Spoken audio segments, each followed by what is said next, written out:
நண்பர்களுக்கு வணக்கம். உன்னை சரணடைந்தேன் பகுதி 2. இப்போ என்னதான் பண்ண சொல்றீங்க? நீரஜா சலிப்புடன் கேட்க, நான் ஏற்பாடு செய்து இருக்கும் லேடிஸ் ஹாஸ்டலில் போய் தங்கிக்கோ, உனக்கான வேலையை தேடிக்க, பிறகு நான் எதுவும் சொல்ல தேவையில்லை, உனக்கே எல்லாம் புரிஞ்சிடும். அவசியம் போய் தான் ஆகணுமா என்று மீண்டும் பழைய பல்லவியை அவள் பாட, மென் புன்னகையோடு ஆம் என்பது போல் அவர் தலையசைக்க, கண்ணீர் முட்டி கொண்டு வர அதை விழுங்கியபடி, சரி நான் போகிறேன் என்று தனது பெட்டியை எடுத்துக்கொண்டு கிளம்ப தயாரானவளின் கையை பிடித்தவர் அவளை திருப்பி நெற்றியில் முத்தமிட்டு, இங்கே உள்ள சில பேரோட வாழ்க்கையை முடக்கி கொள்ளலாங்கிற நினைவு தான் தப்பு என்கிறேன், மற்றபடி நீ தான் எனக்கு மிக மிக பிடித்தமான என் செல்ல மகள் என்று கூறவும், அதற்கு மேலும் அவளால் முறுக்கி கொண்டு நிற்க முடியவில்லை. அன்னையை இறுகி அணைத்துவிட்டு அங்குள்ள மற்றவர்களிடமும் சென்று அவர்களை பார்த்து விடை பெற்றுவிட்டு சென்றாள். லேடிஸ் ஹாஸ்டல் இவளுக்கென்று ஒரு தனியறை, அதில் தன்னுடைய உடைமைகளை அடுக்கி வைக்க துவங்கினாள். என்ன பெரிய சாமான்களா, 4 சுடிதார் செட், 2-3 புடவைகள், 4 நைட்டி, அவ்வளவே. அடுக்கி வைத்து விட்டு அந்த ஒற்றை கட்டிலில் படுத்தவளுக்கு கண்ணீர் வந்தது. அவள் அனுமதியின்றி ஒருவாறு அழுது தீர்த்தவள் கண்கள் உறக்கத்தை தழுவ, கதவு தட்டப்படும் ஓசை கேட்டே மீண்டும் எழுந்தாள். எழுந்து சென்றவள் திறக்க வார்டன் பெண்மணி நின்று கொண்டிருந்தார். நைட்டு சாப்பாடு ரெடியாக இருக்குமா, சாப்பிடவா என்று புன்னகையோடு அழைத்தார். இதோ வரேன் என்று கடிகாரத்தை பார்க்க 8 என்பதை காட்டியது. எல்லோரும் சாப்பிட்டுவிட்டு இருக்காங்க, நீ புதுசு இல்லை, அதனால தான் உன்கிட்ட சொல்லிட்டு போக வந்தேன். இனி தினமும் என் நேரம் கீழே இறங்கி வந்துடுமா, நேரம் ஆக ஆக சூடு ஆறிடும், சில நேரம் காலி ஆகிடும், சிரமம், பிறகு ஏதாவது அவசரத்துக்கு ஏதாவது செய்து கொடுப்பாங்க. காலை சாப்பாடு 7 மணி அளவில் தயாராகிடும். மதியம் இங்கு சமையல் கிடையாது. மதியம் சாப்பாடு கட்டிட்டு போகிற மாதிரி உள்ளவங்க மட்டும் முதலிலேயே சொல்லிடுவாங்க. அவங்களுக்கு மட்டும்தான் காலையிலேயே ஏதாவது செய்து கொடுப்பாங்க. சில பேர் வேலைக்கு போகிற இடத்துலையே சாப்பிட்டுடுவாங்க. இனி நீ தான் வேலை தேடிக்கொள்ளணும் என்பதால் காலையிலேயே உனக்கும் கட்டி கொடுக்க சொல்லியிருக்கேன். உனக்கு வேலை கிடைத்த பிறகு வசதி எப்படின்னு பார்த்துக்கோ என்று அவர் மூச்சு விடாமல் பேசி முடிக்க, சரி என்று இவள் புன்னகைத்தாள். முகத்தை கழுவி கொண்டு இவள் கீழிறங்கி செல்ல ஒரு சில பெண்கள் அங்கு அமர்ந்து சாப்பிட்டு கொண்டிருந்தன. தட்டுகளில் 3 இட்லியும் 1 சப்பாத்தியும் போட்டு கொடுக்க, எனக்கு 2 போதும் என்று ஒன்றை திருப்பி கொடுத்துவிட்டு ஒரு காலி இருக்கையில் சென்று அமர ஒரு சில பேர் அவளை ஆராய்ச்சியோடு பார்க்க, சில பேர் சிநேகமாக புன்னகைத்தர். இவளும் பதில் புன்னகை கொடுத்துவிட்டு அமர்ந்தாள். அந்த மஞ்சள் தண்ணீரை தொட்டுக்கொண்டு, அதுதாங்க சாம்பார், அதை தொட்டுக்கொண்டு இட்லியை உளிரக்கினாள். எப்பொழுதும் பசிக்காகவே உண்டு பழகியவள் என்பதால் அதன் ருசியை பற்றியெல்லாம் அவள் கவலைப்பட்டதில்லை. சாப்பிட்டு விட்டு தன் அறை நோக்கி சென்றாள். ஒரு சில அறைகளில் 2-3 என்று தங்கிக் கொள்ளும் அளவு பெரிய அறைகள் இருக்க, இவள் தங்கியிருப்பது மிகச் சிறியது. ஒருவர் மட்டுமே தங்கும் அளவு உள்ளது. அவளும் அந்த தனிமையை விரும்பினால்தான். நன்கு பழகிவிட்டு சேர்ந்து சிரித்துவிட்டு பிறகு அவரவர் பாதையை நோக்கி திரும்பிவிட, வாழ்க்கையில் இதெல்லாம் சகஜம்பா அப்படின்னு இவளால் அந்த பிரிவுகளை எடுத்துக்கொள்ள முடியாததால் எவரிடமிருந்தும் சற்று தள்ளியே இருப்பதே நல்லது என்று நினைத்து கொண்டாள். மீண்டும் உறங்கி எழுந்தவளுக்கு அன்றைய துவக்கம் பெரும் ஊக்கமாய் இருந்தது. ஆம், இனி நம் கையில் நம் வாழ்க்கை. அது செதுக்கி சிற்பமாக்குவதும் சிதில் சிதிலாய் உடைத்து விடுவதோ நம் திறமையில்தான் உள்ளது. பெரிய சாதனைகள் செய்து உச்சாணி கொம்பில் ஏறி நின்று யாரையும் பார்த்து கையசைக்க தேவையில்லை. யாரும் நம்மை பார்த்து போற்றி புகழ தேவையில்லை. நமக்கென்று ஒரு வேலை, ஒரு இடம், அவ்வளவே. சரி, ஆரம்பிக்கலாம் என்று கூறிக்கொண்டே எழுந்து குளித்து தயாராகி சாப்பிட்டு விட்டு மதியத்திற்கு எடுத்துக்கொண்டு கிளம்பி விட்டாள். வெளியே வந்தவள் ஆழ மூச்சை இழுத்து விட்டு கொண்டாள். ரெடி ஸ்டார்ட் என்று மனதிற்குள் கூறிக்கொண்டாள். பெரிய பெரிய கம்பெனி போர்டுகள் வாசலில் நின்று தனது தனி திறமைகளை சொல்லி வேலை கேட்க, தற்போதைக்கு இல்லை என்று பதில் மட்டுமே வந்தது. 1 வாரம் ஓடியது. உடனே கிடைச்சிடுமா என்று மனதிற்குள் கூறிக்கொண்டாள். மறுவாரம் ஓடியது. எவ்வளவோ பேர் இது போல இருக்காங்க, நாமும் அப்படித்தான். 1 மாதம் ஓடியது. முயற்சி திருவினையாக்கும் என்று மறுபடியும் முயற்சித்தாள். விளம்பரங்களில் வந்த வேலைகளை முயற்சி செய்தாள். சேவை மையத்தில் தேர்வுகள் வைத்து தேறினாலும் அவர்கள் முன்பணம் என்று ஒன்று கேட்டார்கள். இவள் எங்கு செல்வாள்? அன்னையிடம் கூறி அவர் தர முன்வந்தாலும் இது ஏமாற்று வேலையாக இருந்தால் என்ன செய்ய முடியும்? ஏற்கனவே அவர்கள் உணவு தங்குமிடத்திற்கு செய்யும் செலவுகள் போதாதென்று இதுவேரா என்று நினைத்தவள் அந்த செய்தியை கூட அவரிடம் சொல்லாமல் தவிர்த்து விட்டாள். இன்னும் 2 வாரங்கள் ஓடியிருக்க அன்னையை அழைத்து விட்டாள். என்னம்மா என்று அவரின் கனிவான குரலை கேட்டதும் வேதனைகள் அனைத்தும் தன்னை விட்டு பறப்பது போல் ஒரு மாயை. சிறிது நேரம் அமைதியாக நின்றவள் அவர் குரல் மீண்டும் கேட்கவும் இவ்வுலகிற்கு அவளை மீட்டு வந்தது. உயிர் பெற்றவள் நினைவிற்கு வந்தவள், எவ்வளவோ தேடிட்டேன், ஒன்றும் கிடைக்கிற மாதிரி இல்லை. முயற்சி தாண்டா மூலதனம். இன்னும் 2 மாதம் கூட ஆகலை. பின்ன என்ன, உன் திறமைக்கு ஏற்றாற் போல கிடைக்கும். அது கிடைக்கும் போது கிடைக்கட்டும். நான் இப்போ ஆசிரமத்துக்கே வந்துடுறேன். அங்குள்ள நம்ம குழந்தைகளுக்கெல்லாம் ஆயா வேலை பார்த்துக்கிறேன் என்று கூற வாய்விட்டே சிரித்தார் அன்னை. ஒன்ன மாதிரி படித்த ஆயாவெல்லாம் வச்சுக்கிற அளவு இங்கே வேலையும் இல்லை, சம்பளம் கொடுக்குற அளவு என்கிட்ட வருமானமும் இல்லை என்று உரைக்க, யார் கேட்டால் சம்பளம், நான் ஒரு சேவையாக இதை பண்ணுறேன் என்றவரிடம், சேவைங்கிறது அவங்கவுங்களுக்கான பாதையை வகுத்து அதில் பயணிப்பவர்கள் மன திருப்திக்காக பண்ணுறது தான். உன்ன மாதிரி வேலை கிடைக்கலன்னு இப்படி ஓடி வர்றதுக்கு பேர் சேவை இல்லை என்றார். என்ன தான் பண்ண சொல்றீங்க? வருஷ கணக்கில் வேலை தர்றவங்களெல்லாம் எத்தனையோ பேர் இருக்காங்க. வருஷ கணக்கா? அவள் வாய்விட்டே அலறிவிட, உனக்கு அப்படியெல்லாம் ஆகாதுடா, கூடிய விரைவிலேயே கிடைச்சிடும். நான் கடவுள்கிட்ட பிரார்த்திக்கிறேன், நீயும் தேடு, கிடைக்கும்.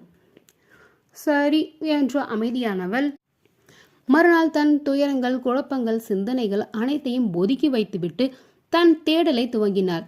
இன்று அதிக கடைகளும் மக்கள் அதிகம் புழங்கும் கடைவீதி பகுதிகளுக்கு வந்திருந்தாள். அங்கிருக்கும் ஒவ்வொரு கடையாக ஏறி இறங்க துவங்கிவிட்டாள். இப்போதைக்கு வருமானத்திற்காகவாவது ஏதாவது கிடைத்தால் சரி என இறங்கிவிட்டார்.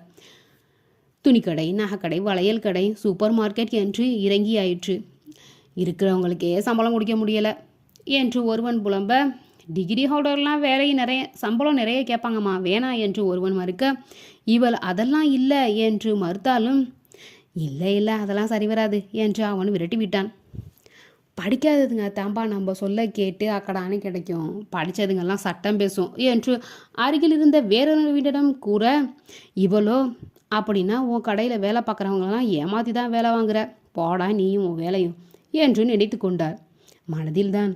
கடைசியாக ஒரு மெடிக்கல் ஷாப்பில் ஆள் எதுவும் தேவைப்படுமா என்று கேட்க, இல்லைம்மா டெலிவரிக்கு தான் ஆள் தேவைப்படுது, பொண்ணு வேணாமா, பசங்க தான் லாய்க்கு என்று அவர் கூற, இவளுக்கு கோபம் வந்தாலும் அதை அடக்கி கொண்டு, சார் நானும் நல்லா ஒழுங்காக தான் வேலை பார்ப்பேன் என்று கூற, அட அது இல்லைம்மா, போகிற இடமெல்லாம் யார் என்ன எப்படிப்பட்டவங்க இருக்காங்கலாம் தெரியாது, பசங்களை பற்றி கவலைப்பட தேவையில்லை, பொட்டை பிள்ளைக்கு காவலுக்கு ஒரு ஆளை போட்ட அனுப்ப முடியும் என்று அவர் முடிக்க, ஓ அப்படி ஒன்று இருக்கோ என்று அமைதியானவள், அடுத்து என்ன பண்ணுறது என்று சுற்றியும் முற்றியும் பார்த்தவளுக்கு நிமிர்ந்து பார்க்க அங்கு வண்ணமயமாக நடிகைகள், மாடல்களுடைய படங்கள் மாட்டியிருந்தது.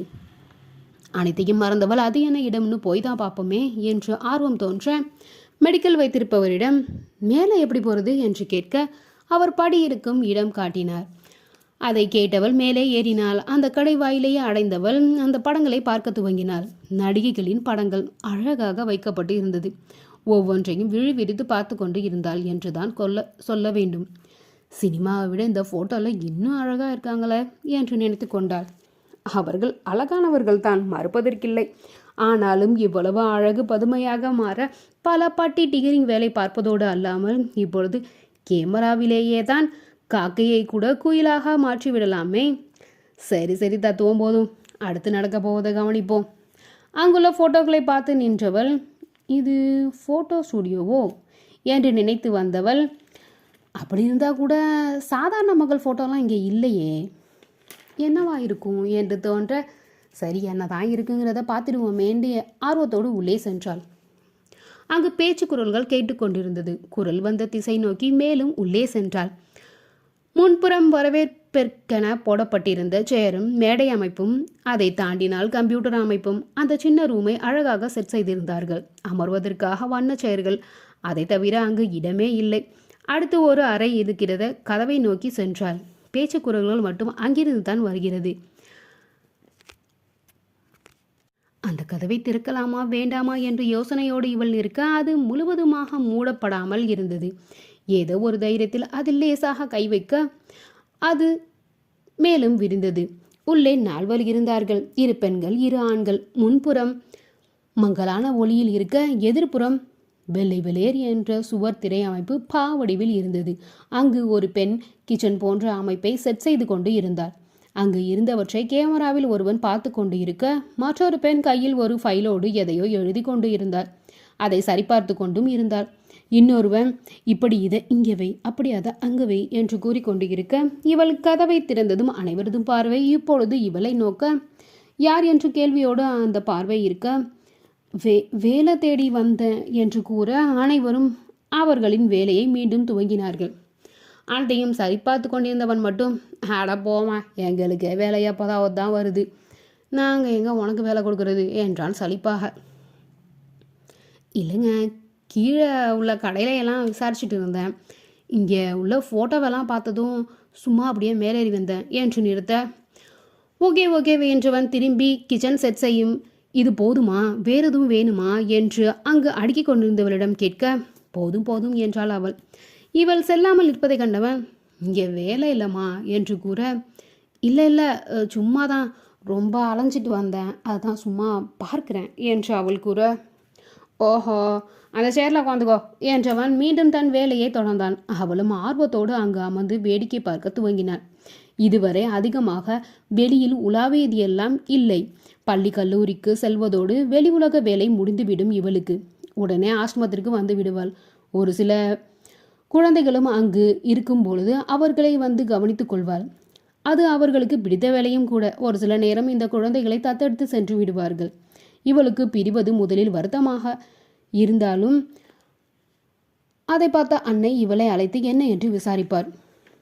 அது நம்ம வீட்டு குழந்தை தானே, அதை ஏன் யார்கிட்டமாச்சும் தூக்கி கொடுக்குறீங்க, உங்களுக்கு அது மேலே பாசம் இல்லையா என்று திருப்பி கொண்டு இவள் நிற்பவளை தலை தடவி சமாதானம் செய்பவர், நம்ம கிட்ட இருக்கிறத விட அவங்க கிட்ட இருக்கும்போது ஸ்பெஷலாக இருப்பா, இங்கே கிடைக்கிறத விட அதிகமான பாசம் கவனிப்பு எல்லாம் கிடைக்கும். அதை விட ஒரு குடும்பத்தில் உள்ள குழந்தைன்னா அதுக்கு சமுதாயத்தில் ஒரு தனி மதிப்பு மரியாதை கிடைக்கும். அதனால அவங்க போகிற இடத்துல சந்தோஷமாக இருப்பாங்க. அதை விட இங்கே கிடைக்காத உறவுகள் அவங்களுக்கு கிடைக்கும். இதெல்லாம் நல்லது தானே என்று கேட்க, இவள் கூற்றில் உள்ள நியாயத்தை உணர்ந்தவள் அமைதியாகி விடுவாள்.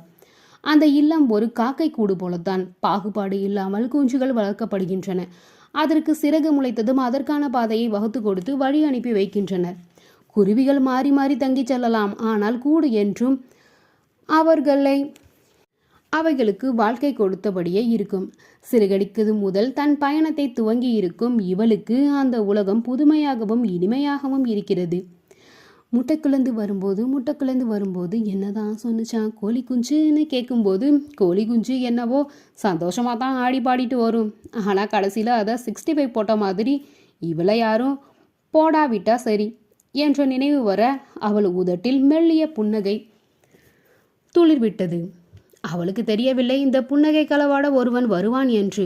எல்லாம் முடிஞ்சிட்டா ஒரு ரிகர்சல் பார்த்துக்கலாமா என்று அந்த நேர்பார்வையாளன் கேட்க, சரி சரி என மற்றவர்களும் தயாரானார்கள். எதையோ எழுதி கொண்டு இருந்தவள் பொருட்களை அடுக்கியவரிடம் சென்று அந்த குறிப்புகளை காட்டிவிட்டு, நீ மருமக டயலாக் எடுத்துக்கோ, நான் மாமியார் வரத சொல்கிறேன் என்று கூறியவர்கள் அதை மனதில் ஏற்ற சிறிது நேரத்திற்கு பிறகு சரி ஓகே என்று ஒருவர் மற்றவர்களோடு கூற, ஹே ஆர்டிஸ்ட் பார்த்தா தான் சரி வரும், நாங்கள் 2 பேரும் நடிச்ச காட்டுறதுல என்ன பிரயோஜனம் என்று கூறியபடி தயாராக, அட நம்ம கண்டென்ட் சரியானு பார்க்கலாம்ல அதுக்கு தான் என்றவன் அவர்களை தயார்படுத்திவிட்டு ஆக்ஷன் என்றான். அவன் தான் டைரக்டர் போல என்று நினைத்து கொண்டார். ஒருவன் கேமரா முன் நிற்க அந்த பெண்கள் பேச துவங்கினார்கள். புதிதாக திருமணமாகி வந்த பெண் சமையலறையில் நிற்கிறாள். அங்கு நின்ற மாமியாரோடு எந்த பொருள் எங்கு இருக்கிறது என்று காட்டியபடி நின்றுவிட்டு, இங்கே பாருமா, முதல் முறையாக உன் சமையல், அதுதான் அஸ்திவாரம் மாதிரி, இதுவே ஸ்ட்ராங்காக எல்லா மனதையும் ஆக்கிரமிச்சுட்டுன்னு வை, இனி இங்கே ஓன் கொடிதான் பறக்கும் என்று கூறிவிட்டு செல்கிறார். சரி என்று தலையாட்டிய அந்த பெண் அவள் அருகில் உள்ள ஒரு சிறிய பெட்டியை திறக்கிறாள். அதில் வகை வகையான மசாலா பொருட்கள், பாக்கெட்டுகள். அதை எடுத்து தன் வேலையை துவங்கி முடிக்கிறாள். அதை சாப்பிட்ட மாமியாரோ கண் கலங்கி, என் அம்மா கையில் சாப்பிட்ற மாதிரி இருக்கு என்று கூற அவள் மகிழ்ந்து மசாலா பாக்கெட்டை தூக்கி காட்டுகிறாள். அன்னை சமையல் மசாலாக்கள், அம்மாவின் கைமணம் அப்படியே இருக்கும் என்று கூறுகிறாள். புதிதாக சந்தைக்கு வந்திருக்கும் மசாலா போல் இருக்கு, அதுக்கு விளம்பரம் எடுக்கிறார்கள் என்று நினைத்து கொண்டாள் நீரஜா. இந்த கதை உங்களுக்கு பிடிச்சிருந்தா தொடர்ந்து கேட்டுட்டே இருங்க.